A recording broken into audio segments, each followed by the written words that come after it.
J'entre dans une forêt exactement comme si j'entrais dans une église. C'est très silencieux, c'est grandiose. C'est très inspirant, ben voilà. On est là et en forêt, et oui, j'ai besoin de ça. J'ai besoin de ça parce que ça donne un équilibre à ma vie. J'ai besoin de ça pour retourner dans ma vie, dans ma vie civile et pour y voir clair. Donc oui, force est de constater qu'il y a une rupture qui s'opère entre nos sociétés et puis le monde naturel, le monde sauvage. Voilà. Donc, et d'ailleurs, on risque fort dans beaucoup d'endroits d'être privé de nature, que la nature devienne interdite. C'est une des preuves manifestes qu'il y a une séparation qui s'opère au fil du temps. Et moi, ma connexion à la nature, je cherche à réparer ça. Voilà. Par l'écriture, par l'observation, par des pensées quotidiennes. Voilà. Le sauvage, c'est l'absence de l'être humain. Le sauvage, très clairement, c'est un état de grâce, en fait. C'est un état de grâce. Le sauvage, c'est quelque chose qui est... Ouais, qui nous dépasse, là. C'est Dieu. C'est ça, c'est Dieu. C'est l'inexplicable. C'est l'inexplicable qui peut pas être expliqué par aucun moyen. Ni par la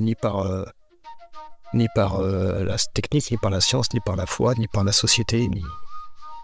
C'est ça le sauvage. Le sauvage, c'est vous expliquer que là, il y a un anémone hépatique qui sort de terre et personne ne pourra expliquer comment c'est possible qu'un jour, dans un coin de l'univers, il y ait ça qui se produise. Ça, c'est sauvage. Voilà, le cri de la mésange noire là, qu'on entend dans son bouquet d'aiguilles, voilà, ça c'est sauvage. Enfin, voilà, c'est ma définition du sauvage en tout cas.